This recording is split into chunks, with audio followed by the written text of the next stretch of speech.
Welcome to Burlap Teachers. Enjoy the video.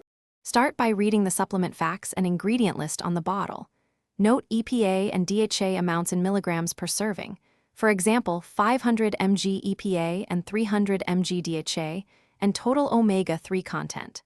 Look for explicit third-party testing seals like IFOS, USP, or NSF, and a listed certificate of analysis or batch number.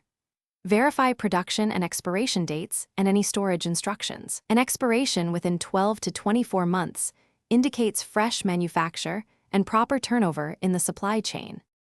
Evaluate purity by checking whether the manufacturer publishes lab results that include peroxide value and aniseidine limits.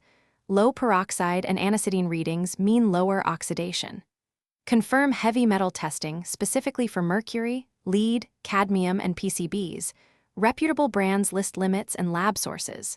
If possible, smell a single softgel. A faint neutral scent is normal, while a sharp, fishy, or sour odor indicates oxidation or poor handling, and should disqualify that batch or brand from use. Inspect packaging.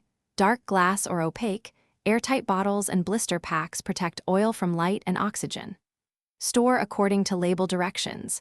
Many oils benefit from refrigeration after opening, typically at 2 to 8 Celsius, and avoid heat and sunlight, which accelerate rancidity. Follow dosage guidance on the label and from healthcare professionals.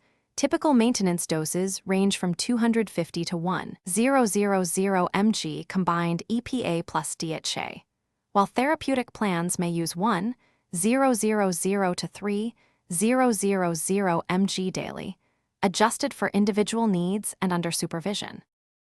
Thanks for watching. Consider subscribing if this video helped you.